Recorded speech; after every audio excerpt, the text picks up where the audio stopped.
अनवस्थितत्वानि चित्त विक्षेपास्तेन्तराया, ये सूत्र है।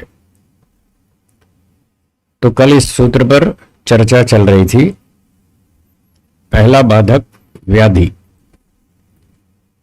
जो शरीर में रोग उत्पन्न हो जाते हैं उनका नाम है व्याधि।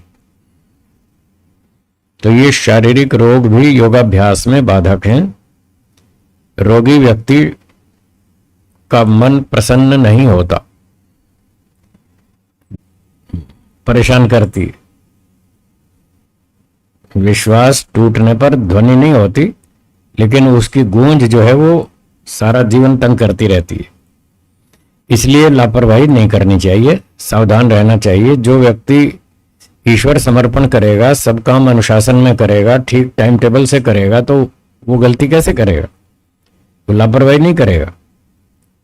सोच समझकर वचन देगा, जल्दबाजी में नहीं देगा। पूरा विचार किए बिना कोई वचन नहीं देगा। आगे पीछे पूरा सोच समझ के चिंतन विचार करके नाप तोल करके फिर कोई वचन देगा, और जो देगा तो पूरा करेगा। उसमें वो लापरवाही नहीं करेगा, क्योंकि उसको पता है लापरवाही की तो नुकसान होगा। तो इस प्रकार से ईश्वर प्रणिधान करने से ये लापरवाही भी दूर हो जाती है और व्यक्ति सावधान रहता है। आलस्य, अगला बाधक है आलस्य। आलस्य का मतलब है शरीर में थकान होने पर फिर ध्यान उपासना आदि कार्यों में रुचि नहीं रहना। शरीर में भारीपन है, थकान है, नींद पूरी नहीं हुई, रात को लेट हो गए सोने में, तो सुबह फिर थकान पूरी निकलेगी नहीं, तो शरीर में भारीपन रहेगा, उससे आलस्य होगा। काम करने को मन नहीं करेगा, शरीर भी साथ नहीं दे रहा।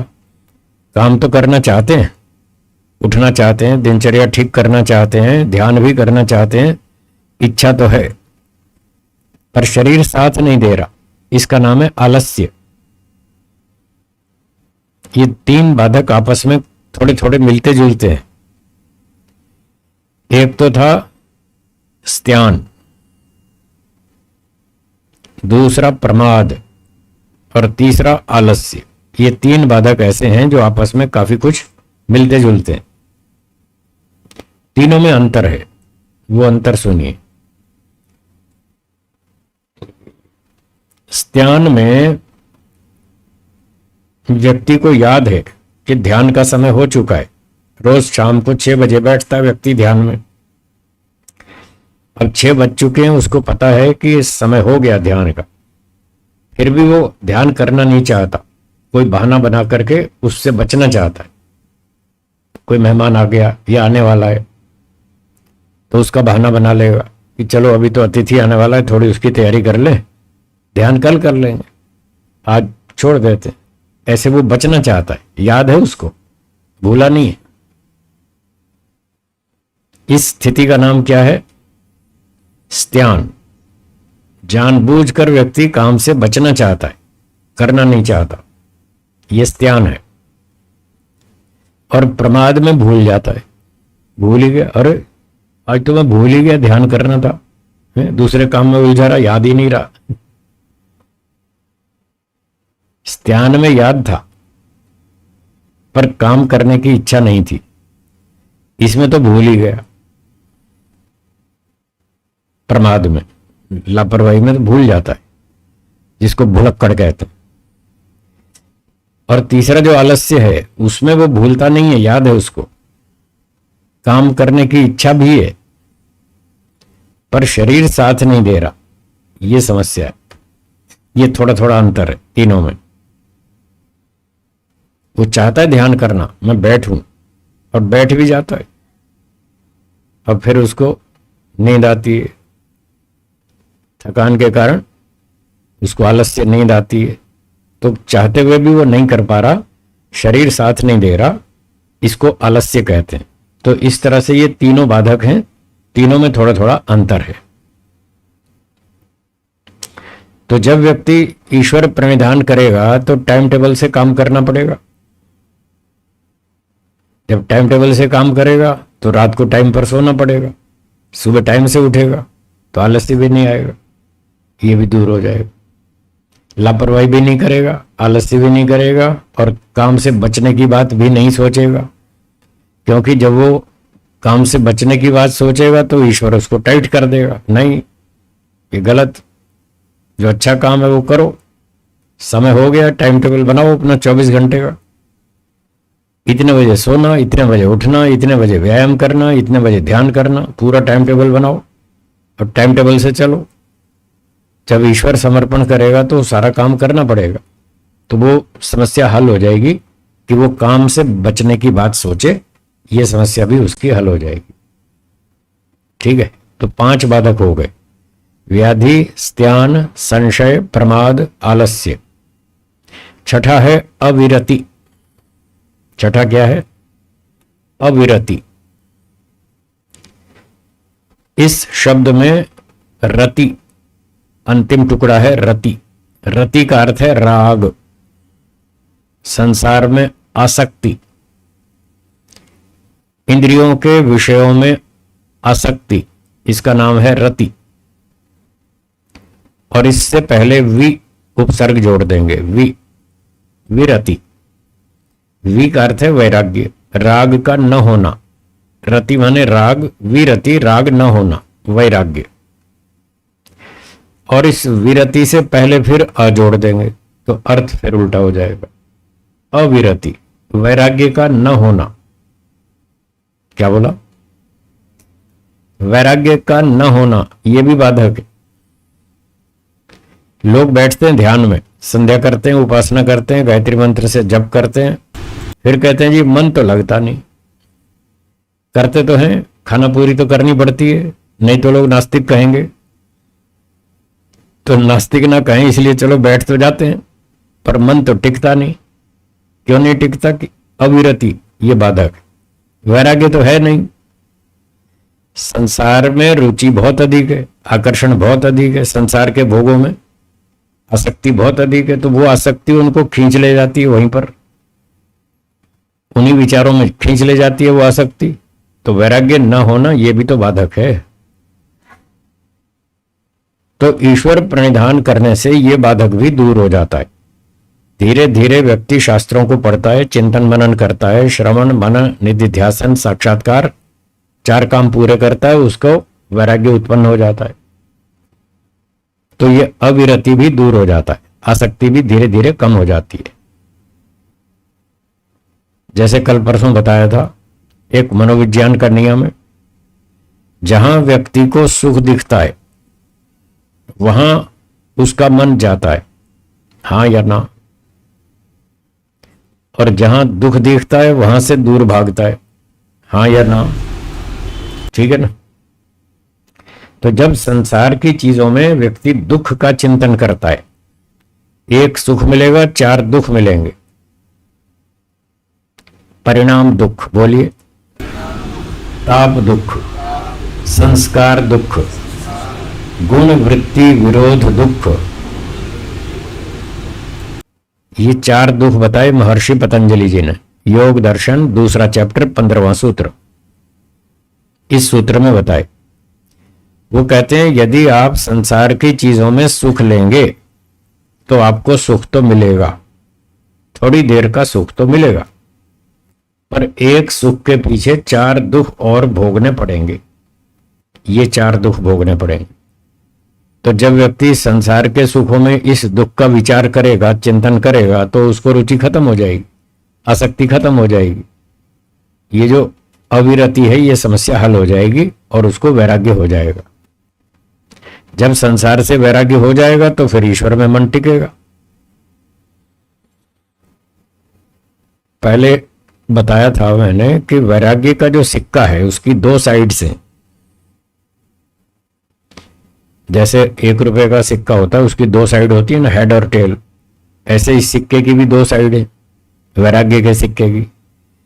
एक साइड है संसार से रुचि न होना, संसार में रुचि न होना, आसक्ति न होना, संसार से छूटना, ये एक साइड है। और इस सिक्के की दूसरी साइड है ईश्वर में रुचि होना। हाँ जी बोलेंगे, पहली कौन सी बताई? न होना और ईश्वर में। तो ये दो काम पूरे होंगे तो वैराग्य कंप्लीट होता है। तो इसके लिए क्या करना? संसार में दुख देखो, इंद्रियों के विषयों में दुख देखो, तो वहां से रुचि कम हो जाएगी, आधा काम हो गया। फिर ईश्वर में सुख देखो, ईश्वर के गुणों का चिंतन करें, उसमें आपको लाभ दिखाई देगा, सुख दिखाई देगा, उधर रुचि बढ़ेगी। जब ये दो काम पूरे होंगे तब जाके मन टिकेगा, इसके बिना नहीं। तो ये काम करने से अविरति बाधक दूर हो जाता है, फिर व्यक्ति को वैराग्य हो जाता है, फिर वो उसका मन ईश्वर में टिकता है। जैसे व्यापारी का मन पैसे कमाने में टिकता है, हाँ या ना, खूब टिकता है। वहां वो शिकायत नहीं करता, साहब मेरा मन नहीं लग रहा, माल बिक रहा है, फटाफट प्रॉफिट हो रहा है, लाभ हो रहा है। तो कोई व्यापारी यूं नहीं कहता कि मेरा मन नहीं टिक रहा। क्यों लालचंद जी? जब प्रॉफिट होता हो तो टिकता है ना, खूब टिकता है, फिर खूब टिकता है मन। तो जब ईश्वर में लाभ दिखेगा तो वहां भी टिकेगा, धंधे में लाभ दिखता है वहां टिकता है, टीवी में लाभ दिखता है वहां टिकता है, 20 जगह लाभ दिखता है व्यक्ति को, उसका मन वहां टिकता है। बस एक जगह नहीं टिकता, क्योंकि वहां लाभ नहीं दिख रहा, इसलिए नहीं टिक रहा। जब वहां लाभ दिखेगा तो वहां भी मन टिकेगा। तो ईश्वर प्रणिधान से यह लाभ हुआ, ये छठा बाधक था। सातवां देखिए, भ्रांति दर्शनम, ये सातवां बाधक। तो दर्शनम का अर्थ है ज्ञानम, भ्रांति दर्शनम, भ्रांति ज्ञान होना, मिथ्या ज्ञान अर्थात अविद्या। मिथ्या ज्ञान, अविद्या भी तो बाधक है, बहुत बड़ा बाधक।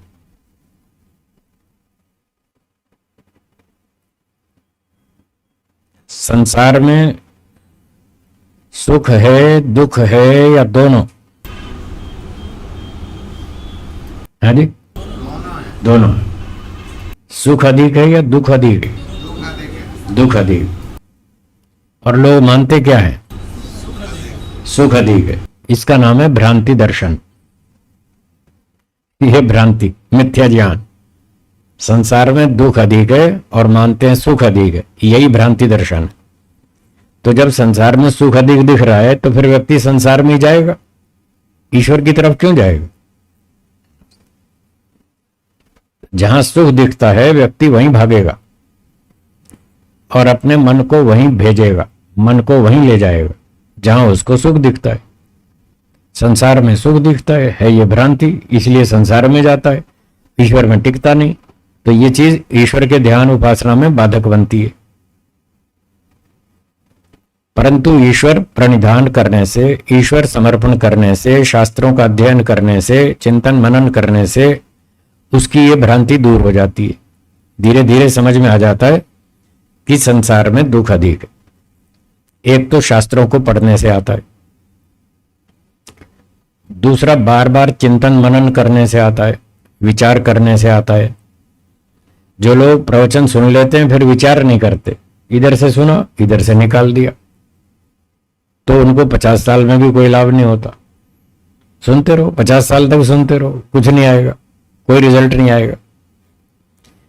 बस सुनते समय अच्छा लगता है, प्रवचन सुन लेंगे, बड़े खुश हो जाएंगे, कहेंगे साहब बहुत अच्छा प्रवचन, मजा आ गया। घर जाके पूछेगी पत्नी क्या सुना, तो ये पता नहीं क्या सुना, प्रवचन बहुत अच्छा था। फिर क्या सुना आपने?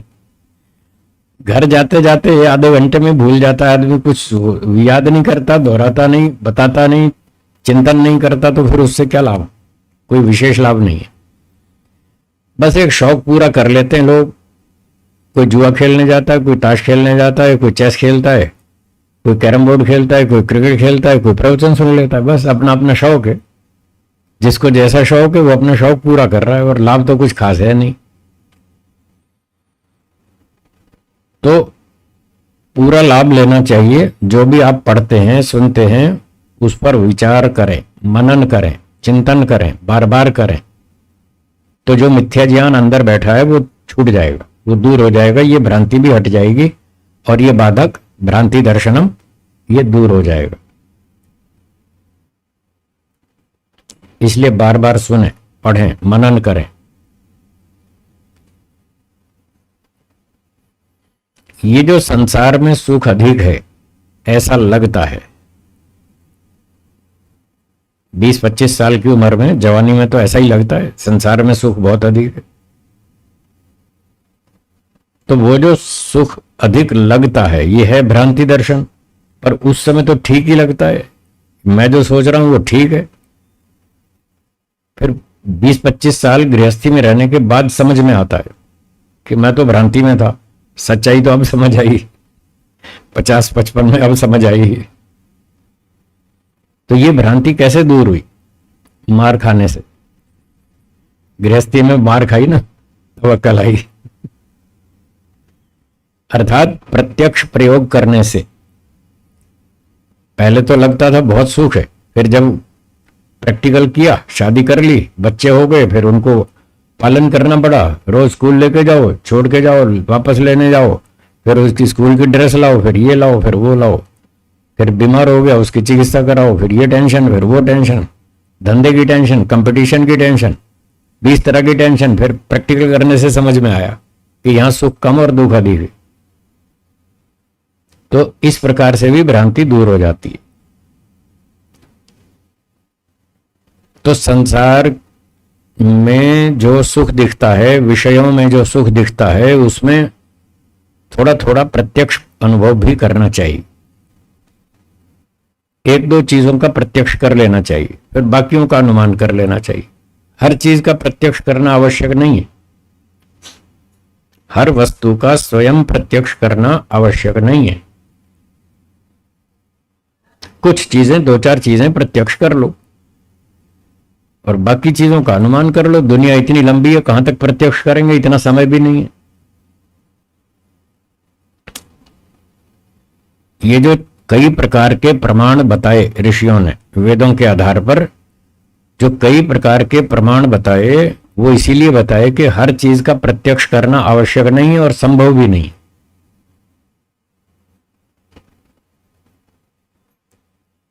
आपने मिठाई खा ली, 1 बार खाई, 2 बार खाई, 20 बार खाई, प्रत्यक्ष कर लिया। अब उसका परिणाम देखें, परिणाम क्या हुआ? जिस इच्छा से मिठाई खाई थी, क्या वो इच्छा पूरी हो गई? क्या वो इच्छा शांत हो गई?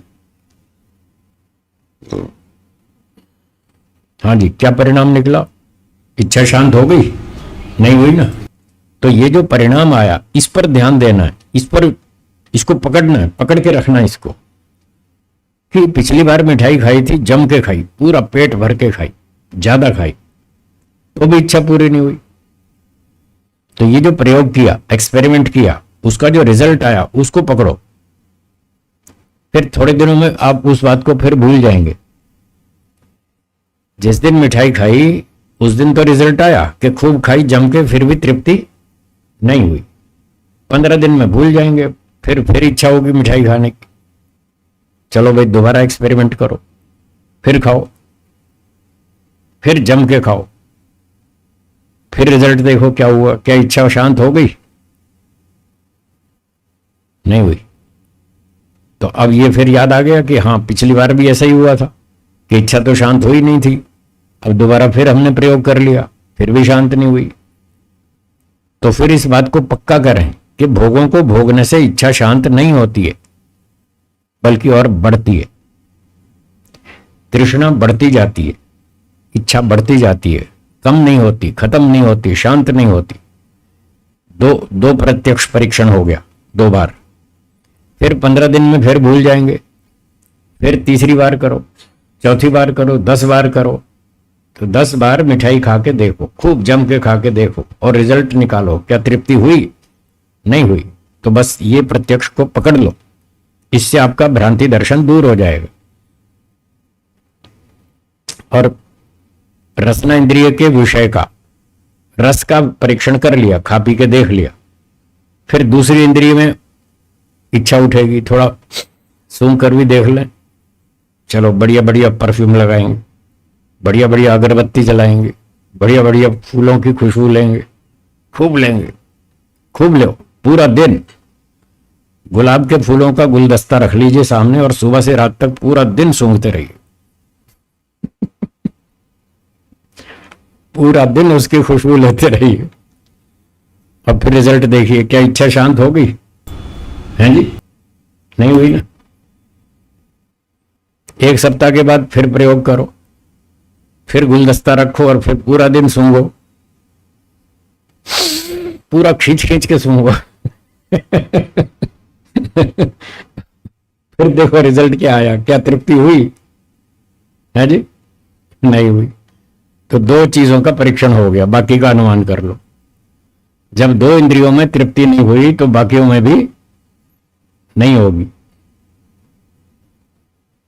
दो का प्रत्यक्ष हो गया, भ्रांति दूर हो गई कि इसमें पूरा सुख नहीं है, पूरी तृप्ति नहीं है। इंद्रियों के सुख कितने भी भोगो, 1000 बार, लाख बार, करोड़ बार भोगो, तब भी शांति नहीं है, तृप्ति नहीं है। तो इस तरह से एक दो विषयों का प्रत्यक्ष परीक्षण कर लें और बाकी 3 इंद्रियों का अनुमान कर लें। जब यहां शांति नहीं मिली तो वहां भी नहीं मिलेगी। क्यों नहीं मिलेगी? क्योंकि 5 विषय भौतिक हैं। क्या बोला? 5 रूप रस गंध शब्द स्पर्श, 5 विषय भौतिक हैं, प्राकृतिक हैं। जो मिठाई खाई ये भी भौतिक है, जो सुगंध सूंघी ये भी भौतिक है। जब इन 2 में भौतिक चीजों में शांति नहीं मिली तो बाकी 3 भी तो भौतिक हैं, उसी प्रकृति से बनी है। तो जब 2 में नहीं मिली तो बाकी 3 का अनुमान कर लो। हर चीज का प्रत्यक्ष करना जरूरी नहीं है।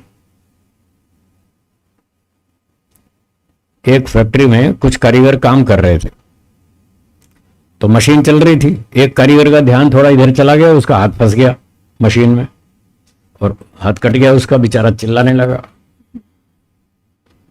35 मजदूर थे, एक का हाथ कट गया, 34 ने देखा अरे इसका हाथ कट गया, ये चिल्ला रहा है बहुत जोर से। तो बाकी लोग भी हाथ कटवा के सीखेंगे क्या? कि हाथ कटवा के देखें कितना मजा आता है। या उसको देख के सीख लेंगे? अपना हाथ कटवा के सीखना अच्छा है या दूसरे को देख के सीख लेना अच्छा है? इसको अनुमान प्रमाण कहते। ठीक है ना? अब इसका तो प्रत्यक्ष करने की आवश्यकता नहीं है ना। जब उसका हाथ कट गया मशीन में और वो चिल्ला रहा है, रो रहा है, दुखी हो रहा है, तो मैं हाथ कटवाऊंगा तो मेरा भी यही हाल होगा जो उसका हो रहा है। अनुमान नहीं कर सकते क्या? कर सकते। इसलिए हर चीज का प्रत्यक्ष करने की आवश्यकता नहीं है।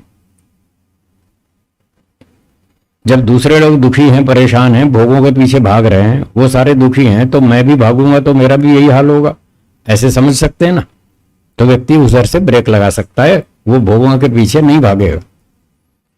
पर वो ब्रेक वही लगाएगा जिसके पिछले संस्कार हों। क्या बोला? जिसके पिछले संस्कार होंगे वही ब्रेक लगा पाएगा, बाकी लोग नहीं लगा पाएंगे। वो कहेंगे सारी दुनिया पागल थोड़ी है, ये करोड़ों व्यक्ति शादी कर रहे हैं, सारे तो मूर्ख नहीं होंगे ना। वो ऐसे ऐसे कुतर ढूंढ लेता है। भाई सारे शादी कर रहे हैं, सारे थोड़ी पागल होंगे। इतने बुद्धिमान लोग हैं, पढ़े लिखे लोग हैं, बड़े बड़े अफसर हैं, ये शादी कर रहे हैं तो कुछ तो शादी में सुख होता ही होगा, तभी तो कर रहे हैं ये लोग, मैं भी कर लेता हूं। तो ऐसे ऐसे कुतर्क ढूंढ के फिर व्यक्ति शादी कर लेता है। अब बाद में उसको समझ में आ जाती है कुछ दिनों के बाद। तो इस प्रकार से अनुमान कर लेना चाहिए और बहुत सी आपत्तियों से, दुखों से व्यक्ति बच सकता है अगर इस प्रकार से चिंतन विचार करे तो, ऐसे प्रमाणों का प्रयोग करे तो। इस तरह उसकी भ्रांति दर्शन दूर हो जाएगा।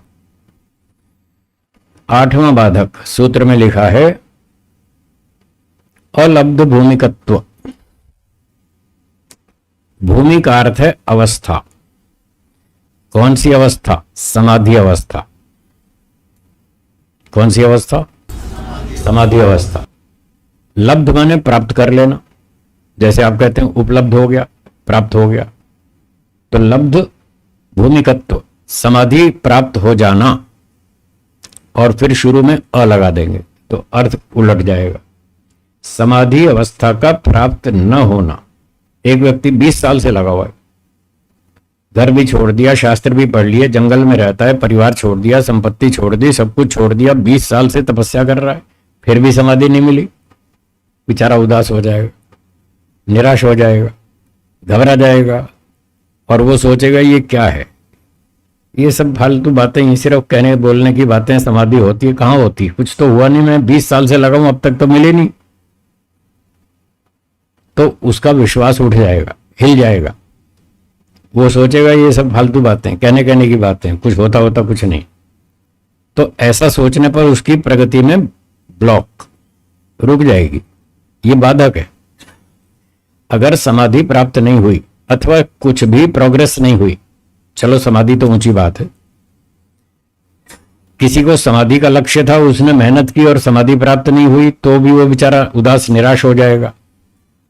और एक व्यक्ति की योग्यता कम थी, उसने समाधि का लक्ष्य नहीं बनाया, पर सोचा चलो कुछ तो प्रगति करेंगे, तो जितना सोचा उतनी भी नहीं हुई। तो जितना सोचा था उतनी जब उपलब्धि नहीं होती तो व्यक्ति उदास हो जाता है, निराश हो जाता है, घबरा जाता है और वो सोचता है ये क्या है, सब खाली बोलने की बातें हैं, कुछ होता होता कुछ है नहीं, छोड़ो। वो फिर छोड़ के भाग जाता है, वो अपना रास्ता बदल लेता है।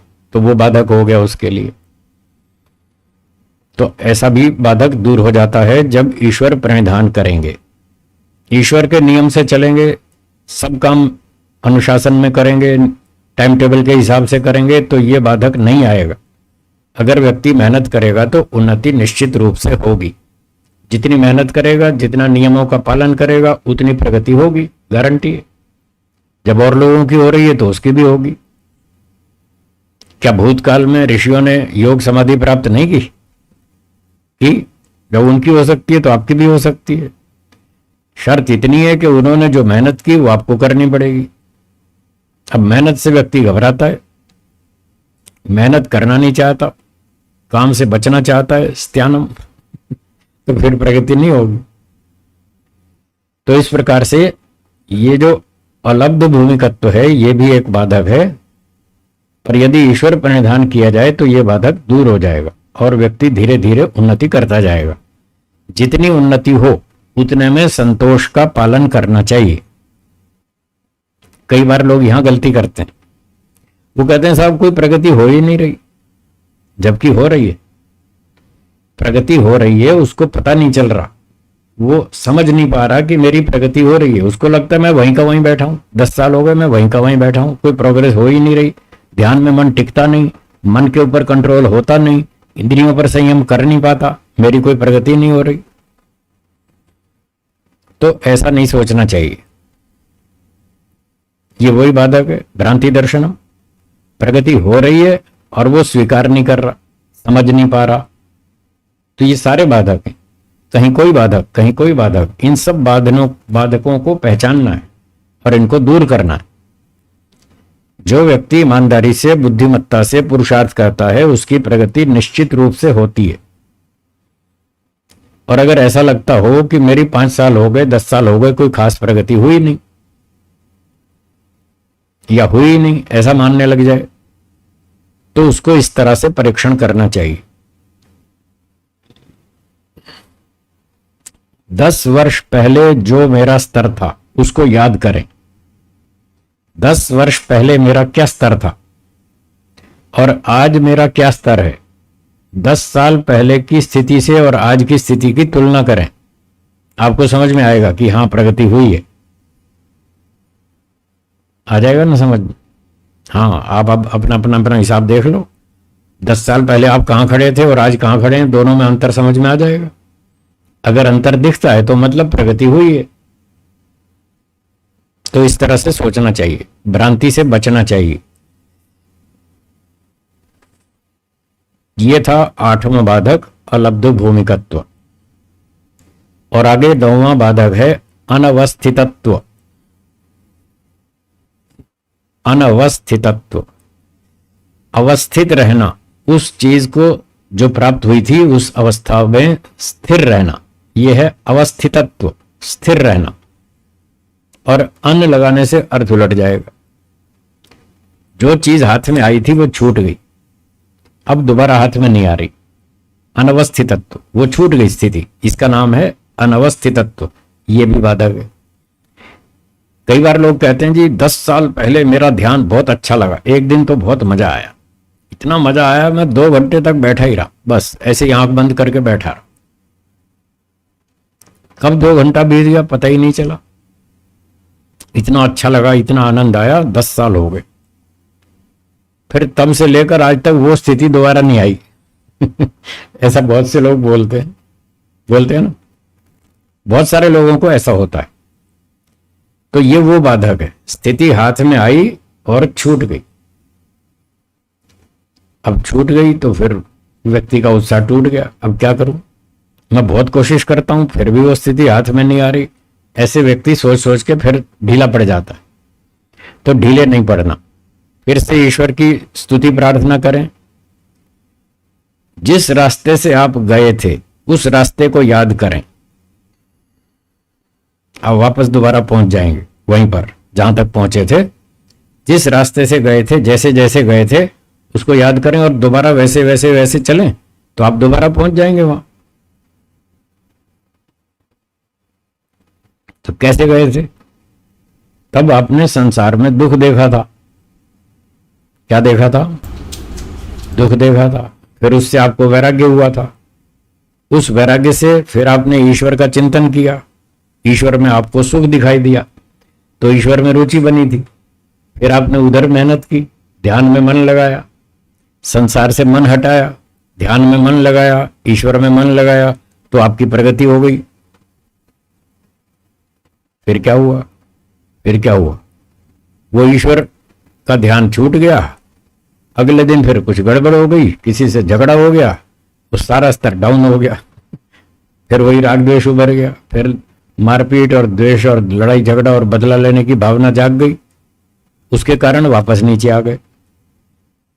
अब जो वापस नीचे आए तो गलती की, उसको फिर ठीक करो, उसको फिर छोड़ो, द्वेष को छोड़ो, लड़ाई झगड़े को छोड़ो, राग द्वेष को हटाओ, फिर संसार में दुख देखो। तो जिस रास्ते से पहले गए थे वही रास्ता फिर से अपनाओ और वापस वहीं पहुंच जाएंगे। तो ये जो बाधक बीच में आ गए, राग द्वेष लड़ाई झगड़ा अभिमान आदि, इनको छोड़ दो और फिर ईश्वर का चिंतन करो। फिर ईश्वर में रुचि बढ़ेगी और धीरे धीरे आप प्रगति करके वापस वहां पहुंच जाएंगे। तो ईश्वर के आदेश का पालन करने से, ईश्वर प्रणिधान करने से ये सारे बाधक दूर हो जाते हैं। ये 9 बाधक हैं जो इस सूत्र में बताए गए। सूत्र के अगले शब्द हैं ते अंतरायाः। ये अंतराय हैं। अंतराय मतलब शत्रु, योगाभ्यास के शत्रु। व्यक्ति के अंदर यही बाधक हैं, वो अपने ही बाधकों से रुका हुआ है, अपनी प्रगति को उसने स्वयं रोक रखा है। अभिमान नहीं छोड़ता, द्वेष नहीं छोड़ता, लड़ाई झगड़ा नहीं छोड़ता, संसार में आसक्ति नहीं छोड़ता, ईश्वर के आदेश का पालन ठीक से नहीं करता, ईश्वर समर्पण ठीक से नहीं करता। इसी सारी गड़बड़ तो उसकी खुद की है, इसी वजह से उसकी प्रगति रुकी हुई है। फिर कभी बुद्धिमान लोगों के पास जाता है, वो कोई सलाह देते हैं तो वो सलाह नहीं मानता,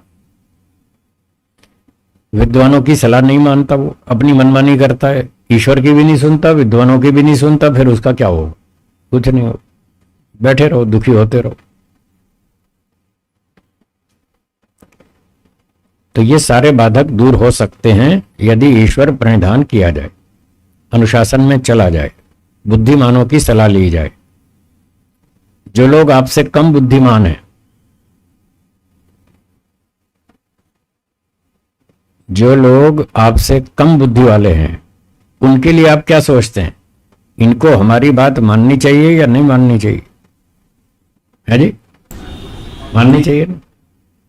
तो कम बुद्धि वाले के लिए तो आप ये सोचते हैं इनको मेरी बात माननी चाहिए, और आप जो ऊंची बुद्धि वाले के सामने आप भी तो कम बुद्धि वाले, वहां नहीं मैं सोचते कि मुझे इसकी बात मान लेनी चाहिए। इसको मेरी बात माननी चाहिए, ये तो समझ में आता है।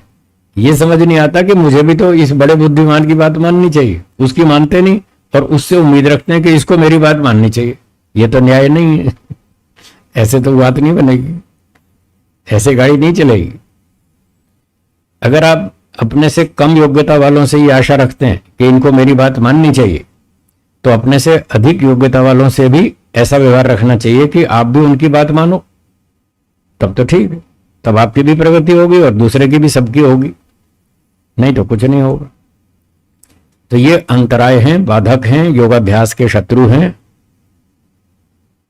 चित्त विक्षेपा, सूत्र में आगे शब्द है ते अंतराया चित्त विक्षेपा, ये चित्त के विक्षेप हैं, चित्त की स्थिति को बिगाड़ने वाले हैं, मन की एकाग्रता को भंग करते हैं, उसको, स्थिति को खराब कर देते हैं और फिर व्यक्ति का मन ईश्वर में नहीं टिकता। एक एक समस्या का समाधान आपको ढूंढना पड़ेगा। रूप, रस, गंध, शब्द, स्पर्श, ये 5 विषय हैं जो संसार में व्यक्ति को आकर्षित करते हैं। आपको इनका सबका ऑपरेशन करना पड़ेगा। एक एक प्रश्न उठेगा, उसका जवाब ढूंढना पड़ेगा। तर्कपूर्ण होना चाहिए, प्रामाणिक होना चाहिए, संतुष्टिकारक होना चाहिए, ऐसा उत्तर ढूंढना पड़ेगा। जब आप इन सारे प्रश्नों के उत्तर ढूंढ लेंगे तब कोई चीज आपको आकर्षित नहीं कर पाएगी। जैसे पहले उदाहरण दिया था, जहरीली मिठाई आपको आकर्षित करती है? हाँ जी, क्यों? उसमें समझ में आ गया ना, मार देगी ये मार देगी, खतरनाक चीज है, इससे दूर रहो। तो जैसे जहरीली मिठाई समझ में आ गई, उससे आप दूर रहते हैं, वो आकर्षित नहीं करती, ऐसे ही संसार के 5 विषय, ये सब जहरीली मिठाई है।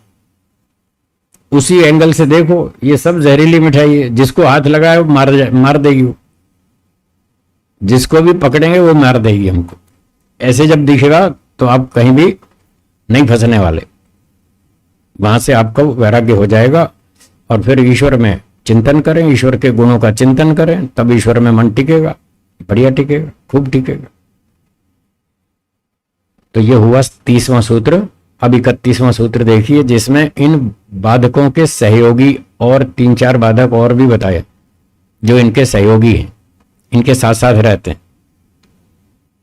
बोलिए, दुख दौर मनस्य अंग में जयत्व श्वास प्रश्वासा विक्षेप सह भुवः। तो विक्षेप 9 बाधक पिछले सूत्र में बताए थे, 30वें में। अब ये जो 4 बाधक हैं ये विक्षेपों के साथी हैं। विक्षेप सह भुवः, विक्षेपों के साथ साथ ये भी आ जाते हैं। जब पिछले 9 बाधक होंगे या 9 में से कोई भी होगा तो पीछे पीछे ये भी आ जाएंगे, ये उनके साथी हैं, दोस्त हैं, ये भी आ जाते हैं। इनसे भी बचना है, ये भी दूर हो जाएंगे। ईश्वर प्रणिधान करने से ये भी दूर हो जाएंगे। तो इनमें पहला बाधक है दुख। दुख दर्शनों में 3 प्रकार का दुख बताया है। वैसे तो कई तरह से इसकी व्याख्या है। दुख 1 भी होता है, 2 भी होते हैं, 3 भी होते हैं, 4 भी होते हैं, 5 भी होते हैं, सब कई तरह से बताया दुखों की चर्चा। पर यहां भाष्यकार व्यास जी ने जो व्याख्या की है उसमें बताया 3 तरह के दुख हैं। एक दुख का नाम है आध्यात्मिक दुख। क्या नाम? आध्यात्मिक दुख।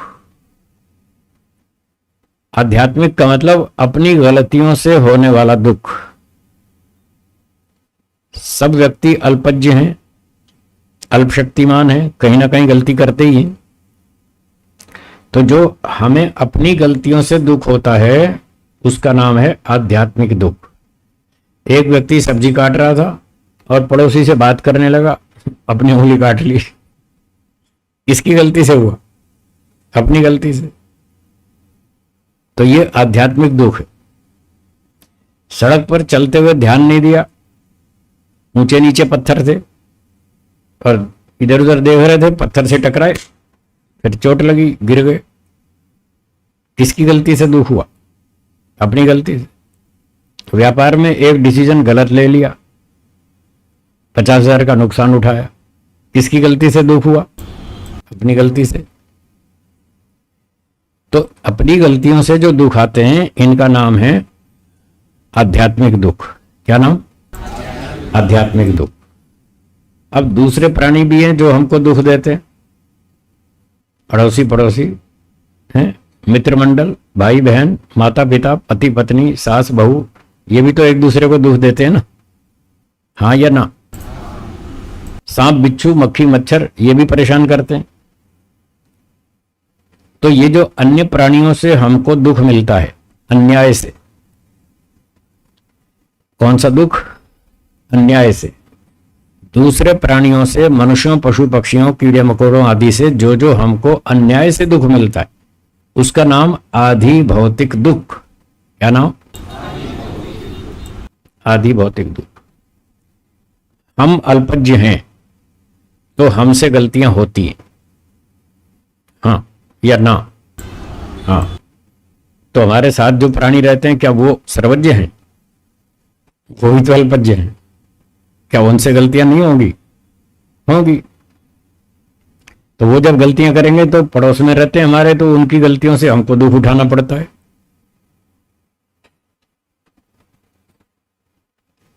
दुनिया में कोई व्यक्ति ऐसा नहीं है जिसके साथ कभी भी अन्याय ना हुआ हो।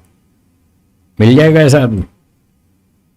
संजय भाई, सारी धरती पे घूमाओ, एक आदमी मिल जाए और हाथ ऊंचा करके कह दे कि मेरे साथ आज तक कभी अन्याय नहीं हुआ, मिल जाएगा? नहीं। चपरासी से लेकर राष्ट्रपति तक कोई भी बचा हुआ नहीं, सबके साथ अन्याय होता है। किसी के साथ थोड़ा, किसी के साथ ज्यादा, किसी के साथ जानबूझकर, किसी के साथ अनजाने में, किसी के साथ ट्रेन में, किसी के साथ बस में, किसी के साथ घर में, किसी के साथ दुकान पर, किसी के साथ जंगल में, कहीं ना कहीं होता ही है। ऐसा कोई आदमी धरती पर पैदा नहीं हुआ आज तक जिसके साथ अन्याय ना हुआ हो। और सब लोग रोना रोते हैं कि साहब मेरे साथ बड़ा अन्याय हो रहा है। अरे सबके साथ हो रहा है भाई, तुम क्यों रो रहे हो? और लोग भी तो जी रहे हैं, तुम भी जी लो ना। फिर रोना धोना किस बात का कि साहब मेरे साथ ऐसा हो रहा है, मेरे ही घर में ऐसा हो रहा है। अरे तुम्हारे घर में नहीं हो रहा, सब घरों में ऐसा है, तुम्हें केवल अपने घर का पता है। पड़ोसी के घर जाके देखो तो पता लगे।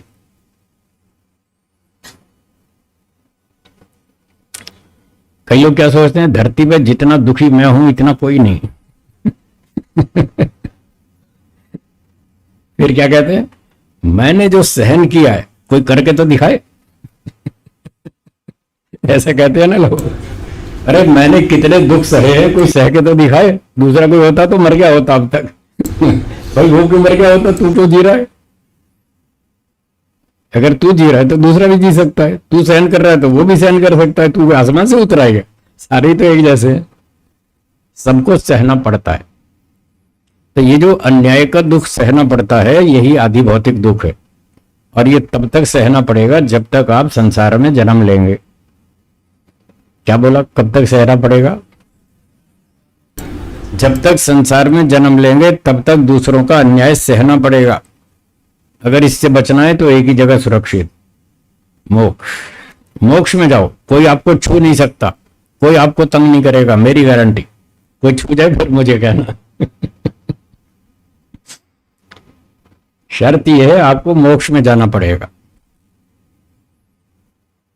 यहां किसी को भी पूरा न्याय नहीं मिलता। मनुष्यों की बात छोड़ो, ईश्वर को भी नहीं मिलता। ईश्वर तो सर्वशक्तिमान है। क्या ईश्वर को पूरा पूरा न्याय मिलता है? हाँ या ना? क्या ईश्वर के साथ अन्याय नहीं होता? अभी समझ में नहीं आया। अच्छा ये बताइए, लोग ईश्वर को गाली देते हैं या नहीं? देते हैं कि नहीं? थोड़ी है ज्यादा? सबसे ज्यादा गाली ईश्वर खाता है। इतनी कुछ भी नहीं, कोई भी नहीं खाता। आप तो क्या 2-4 गाली खाते हैं, ईश्वर तो रोज लाखों गालियां खाता है, रोज खाता है। बताओ उसका क्या दोष है? कोई ईश्वर ने अन्याय किया किसी के साथ? जब उसने किसी के साथ भी अन्याय नहीं किया, सबके साथ ईमानदारी से पूरा न्याय करता है और फ्री में करता है, एक पैसा फीस नहीं ले रहा, अनादिकाल से कर रहा है, अनंत काल तक करेगा, तब भी उसको गालियां पड़ रही हैं। बताओ ये न्याय है क्या? जब ईश्वर को न्याय नहीं मिलता तो आप और हम कौन से खेत की मूली, हमें क्या न्याय मिलेगा? इसलिए शिकायत करना बंद करो। आज से शिकायत करना बंद करो तो आप सुखी हो जाओगे, मेरी गारंटी है। शिकायत मत करो, वो ऐसा करता है जी, वो ऐसा करता है जी। अरे वो तो करेगा, आपके हाथ में हो तो रोक लो। उसको भगवान भी नहीं रोक पा रहा, आप क्या रोक लेंगे? जो लोग कर रहे हैं कर्म करने में स्वतंत्र है या नहीं? तो क्या ईश्वर उनका हाथ पकड़ रहा है? कि तुम्हें पाप नहीं करने दूंगा, पकड़ रहा है क्या? जब ईश्वर भी उनको नहीं रोक रहा, आपसे रोक सकते हो तो रोक लो, मैं रोकने को मना नहीं कर रहा। कुछ लोगों को आप रोक भी सकते हैं जो आपसे कमजोर हैं, उनको तो आप दबा भी लेंगे, थप्पड़ भी मार लेंगे, दो चार को मार सकते हैं बस, ज्यादा थोड़ी। सब पर तो आपकी ताकत नहीं चलती ना आपके पास इतनी शक्ति है, ना इतनी बुद्धि है, ना इतना सामर्थ्य है, ना इतना अधिकार है कि आप हर एक को रोक लें। जो भी आपके साथ अन्याय करता है आप उसको रोक लें, आपके बस का नहीं है। फिर जिसको रोक नहीं सकते तो उससे अपना बचाव कर लो बस, इससे ज्यादा कुछ नहीं कर सकते। अपना बचाव जरूर करें, खामखा पिटने के लिए पैदा नहीं हुए। हाँ, अच्छी तरह जियो, शांति से जियो, बुद्धिमत्ता से जियो, दुष्टों से अपनी रक्षा करो, ये ठीक है। पर ये मत मानो कि कोई भी अन्याय नहीं कर पाएगा, ये मत सोचो, कोई तो करेगा। अगर उससे बचना हो तो मोक्ष में जाओ, मोक्ष में आपको कोई नहीं छुएगा, ये गारंटी। पर यहां जब तक हैं तब तक कोई ना कोई दुख देगा, कोई जानबूझकर देगा, कोई अनजाने में देगा, कोई थोड़ा देगा, कोई अधिक देगा। तो पहचान करो कौन दुष्ट है कौन अच्छा है, दुष्टों से दूर रहो। महर्षि पतंजलि जी ने बताया है, बस अभी आने वाला सूत्र, दुष्टों से दूर रहो, सावधान रहो और अपना चुपचाप काम करो और मोक्ष में निकल लो। ऐसे व्यक्ति को जीना चाहिए। तो बात चल रही थी 3 दुखों की, उसमें आदि भौतिक दुख, अन्य प्राणियों के अन्याय से जो हमको दुख भोगना पड़ता है उसका नाम क्या है? आदि भौतिक दुख। तो ये भी आता ही रहता है। सांप, बिच्छू, मक्खी, मच्छर, कॉकरोच आदि परेशान करते ही रहते हैं। कुछ अड़ोसी पड़ोसी भी तंग करते हैं। जब आप ध्यान करेंगे तभी वो स्टीरियो बजाएगा जोर से, पड़ोसी आपका आपको ध्यान नहीं करने देगा। तो इस प्रकार से फिर आप जंगल में जाएंगे, वहां ध्यान करेंगे, वहां कौवा बोलेगा, कोयल बोलेगी, कोई और पक्षी बोलेगा, वो आपको तंग करेगा, कुछ तो होगा। कोई बात नहीं, उससे अपनी रक्षा करेंगे, प्रयास करेंगे। तीसरा दुख है आधिदैविक दुख। तीसरा कौन सा? आधिदैविक। तो आधिदैविक का मतलब जो सूर्य, पृथ्वी, जल, अग्नि, वायु, ये सब देवता कहलाते हैं। इन देवताओं से हमें बहुत लाभ होता है, बहुत सुख मिलता है, हमारे जीवन की रक्षा होती है। पृथ्वी, जल, अग्नि, वायु, आकाश, इन सब से हमको लाभ मिलता है। परंतु इन देवताओं में भी कभी कभी उथल पुथल हो जाती है और इनकी उथल पुथल से हमको नुकसान भी हो जाता है कभी कभी। जैसे भूकंप आता है, भूमि में कंपन होती है, भूकंप आता है, बहुत से मकान गिर जाते हैं, बहुत से लोग मर जाते हैं, पशु पक्षी भी मरते हैं, संपत्ति की भी हानि होती है। तो आंधी से, तूफान से, बाढ़ से, भूकंप से, ये जो प्राकृतिक दुर्घटनाएं हैं, इनसे जो हानियां होती हैं, नुकसान होते हैं, उसको बोलते हैं आधिदैविक दुख। आधिदैविक। तो ये 3 तरह के दुख हमारे जीवन में आते रहते हैं। जो व्यक्ति ईश्वर प्रणिधान करता है वो सावधान रहता है, वो चारों तरफ चौकन्ना होकर चलता है। कहां से गाड़ी आ रही है, कौन ठोकेगा, बच के चलता है। सावधानी हटी, दुर्घटना घटी, चाहे वो सड़क पे हो चाहे जीवन में हो। आपके पास पड़ोस में मित्र संबंधी रिश्तेदार जो लोग रहते हैं, आपके ऑफिस में, ट्रेन में, बस में यात्री होते हैं, उन सब से चौकन्ने रहो, सावधान रहो। कोई भी आपको कभी भी नुकसान कर सकता है। किसी के माथे पे लिखा ये चोर है, नहीं लिखा, कोई भी चोरी कर सकता है, कोई भी परेशान कर सकता है, कोई भी दुख दे सकता है। सबके मन की बात आप नहीं जानते। पर जो सावधान रहता है वो मार खाने से बच जाता है, बहुत कुछ बच जाता है।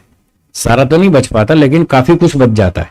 तो इतना भी कम नहीं है, इतना भी बहुत है। जब संसार में जन्म लिया है, गलती की है तो दंड तो मिलेगा। जन्म लेना ही सबसे बड़ी गलती है। एक दिन एक व्यक्ति कहने लगा, जी मेरा भाई मुझे बहुत तंग करता है। मेरे 2 भाई हैं, मेरे छोटे हैं दोनों और मैं उनसे बड़ा हूं। जब हम छोटे छोटे बच्चे थे हमारे पिताजी की डेथ हो गई, मैं तीनों में बड़ा भाई था, सबसे बड़ी जिम्मेदारी मेरे पर आ गई घर चलाने की। मैं क्या करता, मुझे पढ़ाई छोड़नी पड़ी।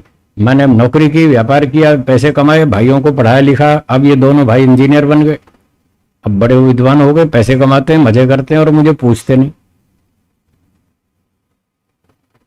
मुझे पूछते नहीं, मैंने इनके लिए अपना जीवन खराब कर लिया, इनका जीवन बनाया। अब ये मुझे पूछते नहीं, कोई सम्मान नहीं देते, कोई बात नहीं करते। बताओ ये मेरे साथ अन्याय नहीं है क्या? मैंने कहा है। तो मेरे भाई मेरे साथ अन्याय क्यों करते हैं? मैंने कहा इसलिए करते हैं क्योंकि आपने संसार में जन्म लिया, यही गलती आपने। वो हंसने लगा, बोले जन्म लेना भी कोई गलती है? मैंने कहा संसार में जन्म लेना ही तो सबसे बड़ी गलती है। वो मैंने भी की और आपने भी की, इसलिए दोनों पिट रहे हैं। आप भी पिट रहे हैं, मैं भी पिट रहा हूं। मैं कौन सा 100% सुरक्षित हूं? मैं भी नहीं हूं। आपके साथ अन्याय होता है, मेरे साथ भी होता है। मैं ट्रेन में जाता हूं, लोग मुझे बिना टिकट समझते हैं। दुकान पे फ्रूट खरीदने जाता हूं तो लोग कहते हैं चलो महाराज आगे चलो आगे चलो। मुझे भिखारी समझते हैं। मैं भिखारी हूं क्या? बताओ, मैं पढ़ा लिखा आदमी हूं, मुझे लोग कॉलेज में जाता हूं तो अनपढ़ समझते हैं। एक दिन राजकोट में गया, वहां की यूनिवर्सिटी में प्रवचन था मेरा, तो मैं जा रहा था प्रवचन देने, तो कॉलेज के विद्यार्थी मुझे यूं देखे, यूं ऐसे देखे जैसे कोई चिड़ियाघर से छूट कर आया हो।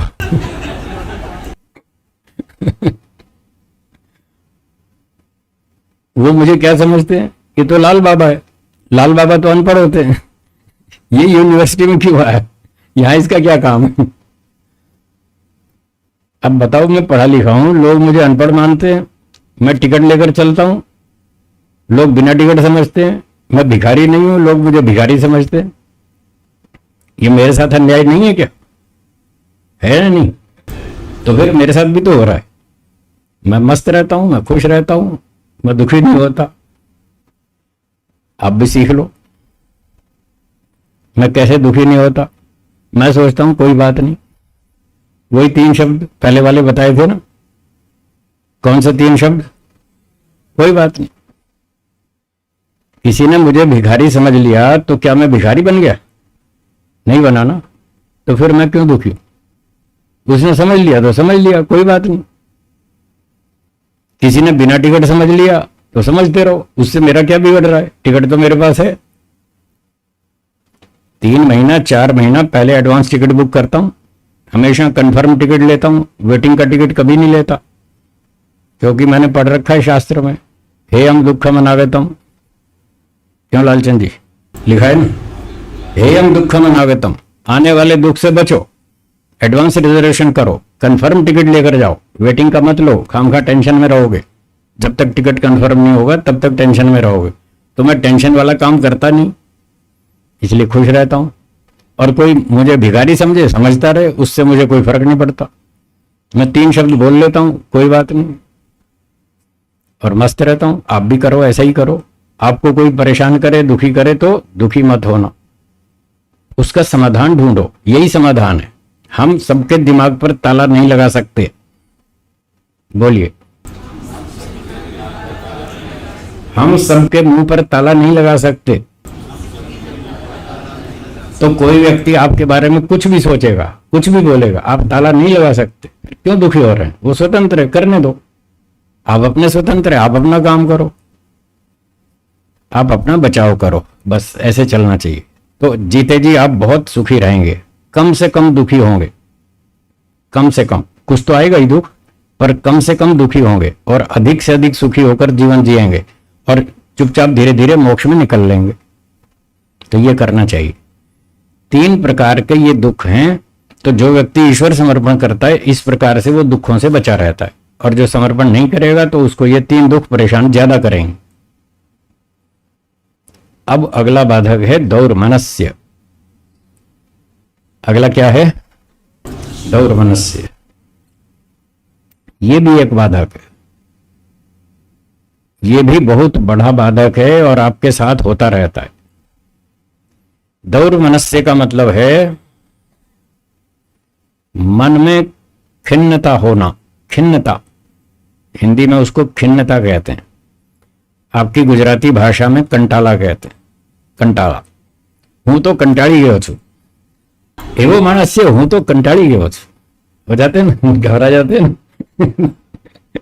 उससे दुखी हो जाते हैं, परेशान हो जाते हैं। कैसा आदमी है, मानता ही नहीं, सुनता ही नहीं, समझता ही नहीं। तो तंग आ गया इससे। तो ये जो तंग आ जाते हैं ना, ये भी एक बाधक है।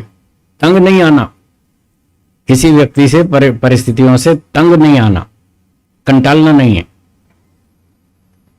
अगर कंटाल गए तो फिर मन उखड़ जाएगा, मन में बेचैनी होगी, और जब मन में उखड़न हो, बेचैनी हो, तो फिर आप मन को ईश्वर में नहीं टिका पाएंगे। इसलिए ये भी बाधक है। ये कब होता है कंटाला? जब आपकी इच्छा पूरी नहीं होती, तब होता है। क्या बोला? जब आपकी इच्छा पूरी नहीं होती या एक्सपेक्टेशन पूरी नहीं होती। जिस व्यक्ति से आप उम्मीद रखते हैं इसको ऐसा करना चाहिए और वो नहीं करता है, फिर आपको खिन्नता होती है। क्या क्या दुनिया है, कैसे आदमी है, ये कोई इंसानियत है? बोला ऐसे करते हैं, ये कोई तमीज है? ऐसे ऐसे मन में कंटाला आता है। तो दुखी नहीं होना, परेशान नहीं होना, उसकी वास्तविकता को समझना है। इसकी योग्यता इतनी ही है। क्या बोला? इस वाक्य को रट लीजिए, याद कर लीजिए, लिखिए, दीवार पर चिपकाइए। इस व्यक्ति की योग्यता इतनी ही है, ये इतना ही काम करेगा, उससे अधिक आशा मत रखिए, वरना आप खुद दुखी होंगे। ये जो ओवर एक्सपेक्टेशन है, यही तो हमारी दुख का कारण है। बहुत सारे कारण है, उसमें ये भी एक कारण है। ओवर एक्सपेक्टेशन, आवश्यकता से अधिक उम्मीद लगा लेना। जिसकी जितनी योग्यता है उससे उतनी आशा रखें, बस। अधिक आशा मत रखो, नहीं तो आप दुखी होंगे, फिर आपको कंटाला आएगा। ये ऐसा क्यों नहीं करता? और जिस काम को आप कहेंगे ये करो, उसको करना चाहिए, वो नहीं करता, तो आपके मन में गुस्सा आएगा, ये ऐसा क्यों नहीं करता? और जो आपको पसंद नहीं है वो अपनी मनमानी करता है। उसकी इच्छा ऐसी है, उसकी बुद्धि ऐसी है, उसकी योग्यता इतनी है, वो करता है। आपको पसंद नहीं है तो आपको गुस्सा आएगा, ये ऐसा क्यों करता है? उसकी योग्यता इतनी है, बस, दैट्स ऑल, खत्म बात। तो ये प्रश्न का उत्तर तैयार रखें और कंटाला खत्म। तो ईश्वर ये सिखाता है हमको कि ओवर एक्सपेक्टेशन मत रखो। जब उसके आदेश का पालन करेंगे तभी तो ये समस्या हल होगी, हो जाएगी। हर व्यक्ति का परीक्षण करें, किसमें कितनी योग्यता है, किसमें कितनी बुद्धि है, किसकी कितनी क्षमता है, कौन हमारे साथ कितना रिलेशन रखता है, हमारे प्रति कितनी भावना रखता है, कितना उसका हमसे प्रेम है, कितना वो हमारा सहयोग करेगा। ये सारा ऑब्जर्वेशन करें, हर व्यक्ति का परीक्षण करें, और जिसकी जितनी योग्यता हो, जितना आपका संबंध हो, उससे उतनी ही आशा रखें, बस, अधिक नहीं। और वो व्यवहार से पता चल जाता है। 2 4 5 10 बार आप किसी से व्यवहार करेंगे, आपको पता चल जाएगा ये मुझ पर कितनी श्रद्धा रखता है, इसको मुझसे कितना प्रेम है। तो जितना प्रेम है, जितनी श्रद्धा है, उससे उतनी उम्मीद रखो। और जब पता चल जाए बस इसकी लिमिट इतनी है, तो फिर उतना ही व्यवहार रखो, आगे आशा मत रखो, तो आपको कंटाला नहीं आएगा। ये तरीका है इससे बचने का। तो दुख दौर्मनस्य अंग में जयत्व, अगला वादक है अंग में जयत्व। एज्री कंपने एक धातु है संस्कृत में, एज्री कंपने, इससे एजयत्व शब्द बनता है। एजयत्व, इसका अर्थ है कंपन, हिलना डुलना। और पहले शब्द है अंग, अंग माने शरीर के अंग, हाथ पैर। तो हाथ पैर अंगों का हिलना डुलना, यह है अंग में जयत्व। यह भी एक बाधक है। कई बार आपने देखा होगा लोगों को, लोग ध्यान में बैठते हैं, फिर थोड़ी थोड़ी देर में शरीर को हिलाते रहते हैं। कभी ऐसे बैठ जाएंगे शुरू में, फिर थोड़ा थक जाएंगे, फिर यूं कर लेंगे, फिर थोड़ा यूं हिला देंगे गर्दन को, फिर सर खुजाएंगे, फिर टांग खुजाएंगे, कुछ ना कुछ हिलाते रहेंगे। ये भी बाधक है। जिसका शरीर स्थिर नहीं है उसका मन क्या स्थिर होगा? शरीर को स्थिर करना सरल है, मन को स्थिर करना कठिन है। तो यहां तो मन को भी स्थिर करना है, तो पहले शरीर को तो स्थिर करना पड़ेगा। इसलिए शरीर को हिलाते रहना, ऐसे अंगों को हिलाते रहना, ये बाधक है, इससे मन नहीं टिकेगा। तो शरीर को स्थिर बनाकर बैठें, इसलिए कहा स्थिर सुखम आसनम। योग का तीसरा अंग आसन, उसमें बताया स्थिर सुखम आसनम। शरीर में स्थिरता बनाओ और सुखपूर्वक बैठो, आसानी से बैठो, आराम से बैठो, जम कर बैठो, हिलो डुलो नहीं। तो आपका शरीर स्थिर हो जाएगा, फिर मन भी स्थिर हो जाएगा, तब आप ध्यान कर पाएंगे। तो शरीर को हिलाना डुलाना नहीं, इसको बंद रखें। और कभी कभी रोग की स्थिति में भी ये बाधक उत्पन्न हो जाता है। जैसे किसी किसी को श्वास रोग हो गया है, वो ऐसे अगला आ रहा है, श्वास प्रश्वास वो आगे है, पर अंग में जो है तो कभी कभी ऐसा होता है, किसी किसी को वो पार्किंसन बोलते हैं, पार्किंसन, ऐसे गर्दन हिलने लगती है बड़ी उम्र में, 60-65 के बाद फिर गर्दन हिलने लगती है, हाथ पैर हिलने लगते हैं, कंपन रोग आ जाता है, ठीक से लिख नहीं पाते, हाथ हिलता रहता है। तो ये भी एक बाधक है। जब हाथ ही नहीं हिलता तो शरीर क्या टिकेगा और मन तो क्या टिकेगा, वो हिलता रहता है। ये भी एक रोग है, इससे भी बचना चाहिए, ये भी एक बाधक है। तो ये हो गया अंग में जयत। और आगे है श्वास प्रश्वास। ये दो शब्द हैं, श्वास और प्रश्वास। तो हम जो सांस लेते हैं उसका नाम है श्वास, और जो छोड़ते हैं इसका नाम है प्रश्वास। तो 24 घंटे हम सांस लेते रहते हैं, छोड़ते रहते हैं, पर कभी कभी ये अनियंत्रित हो जाता है। जब हम दौड़ लगाते हैं तो सांस तेज तेज चलती है, या आप 2 फ्लोर सीढ़ी चढ़ के आएंगे तो सांस चढ़ जाएगा, किसी को 3 फ्लोर में चढ़ जाएगा, बड़ी उम्र वालों को तो 2 ही फ्लोर में सांस चढ़ जाता है, मुश्किल होती। और अथवा किसी को श्वास रोग हो जाए तो उसकी भी सांस कंट्रोल में नहीं रहती, नियंत्रण में नहीं रहती। तो ये भी बाधक है। जब श्वास पर ही आपका नियंत्रण नहीं है, स्थिरता नहीं है, तो आपका दिमाग, आपका मन उस तरफ जाएगा, ईश्वर में नहीं टिकेगा, फिर सांस की ओर जाएगा, सांस स्थिर नहीं है। तो ये भी एक बाधक है। अगर ईश्वर प्रणिधान करेंगे, दिनचर्या ठीक रखेंगे, जल्दी सोएंगे, जल्दी उठेंगे, व्यायाम करेंगे, खान पान ठीक रखेंगे, यम नियम का पालन करेंगे, सारे काम ठीक ठाक करेंगे, वेदों का अध्ययन करेंगे, तो ये सारे बाधक दूर हो जाएंगे। ठीक है जी। तो ये था प्रसंग बाधकों का, पूरा हुआ, 31 सूत्र पूरे हो गए। अभी इस कक्षा का समय 10:30 तक है ना? हाँ ठीक है। तो थोड़ा तो हम ध्यान करेंगे, 5-10 मिनट ध्यान कर लें, फिर शंका समाधान करेंगे। चलिए थोड़ा कमर सीधी कर लें।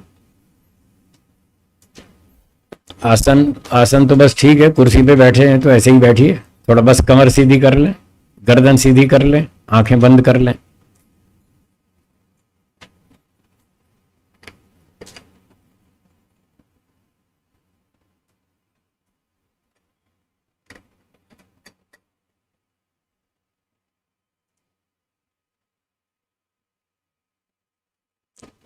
अब मन में संकल्प कीजिए, हम केवल ईश्वर का ही विचार मन में लाएंगे, अन्य विचार मन में नहीं लाएंगे।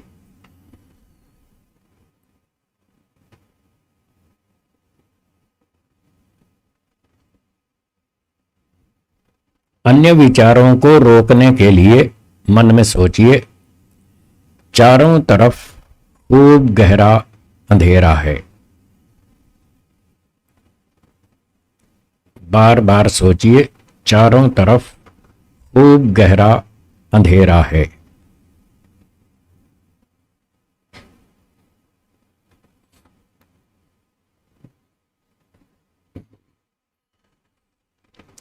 शून्य आकाश है। शून्य आकाश मतलब खाली स्थान। अंधेरा और खाली स्थान, ये 2 चीजें अपने मन में देखिए। इस पूरे आकाश में ईश्वर का चिंतन करेंगे। 6 वाक्य मेरे पीछे दोहराइए। हे ईश्वर, आप एक हैं। आप सर्वव्यापक हैं। आप निराकार हैं। आप चेतन अर्थात सर्वज्ञ हैं। आप न्यायकारी हैं। आप आनंद स्वरूप हैं।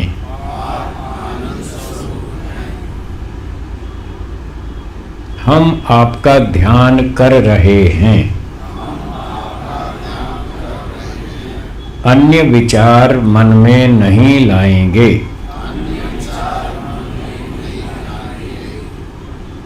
ये ध्यान की तैयारी हो गई। इतनी तैयारी करके आज हम गायत्री मंत्र से ईश्वर का ध्यान करेंगे। मैं मंत्र बोलता हूं, आप सुनिए, थोड़ा थोड़ा दोहराइए। थोड़ा थोड़ा बोलूंगा, आप भी पीछे पीछे दोहराइए।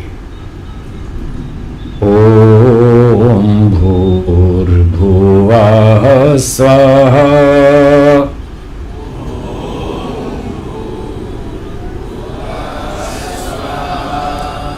तत्सवितुर्वरेण्यम्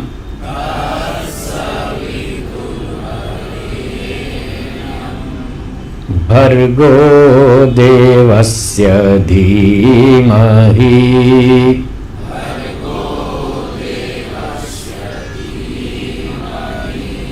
धियो यो नः प्रचोदयात्।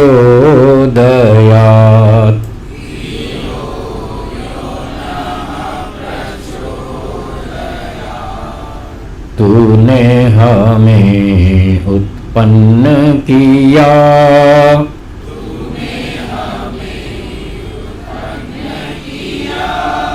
पालन कर रहा है तू,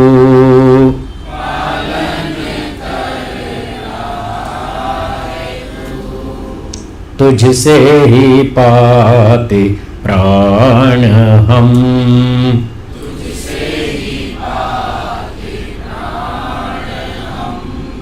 दुखियों के कष्ट हरता तू,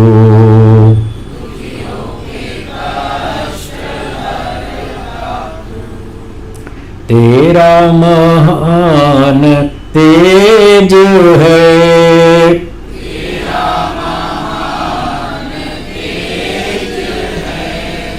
छाया हुआ सभी स्थान,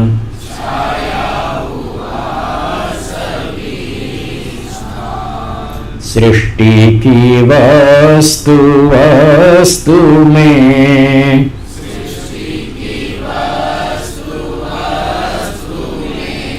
तू हो रहा है विद्यमान,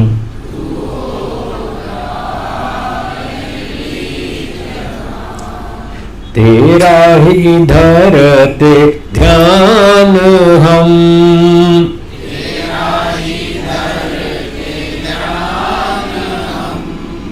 मांगते तेरी दया,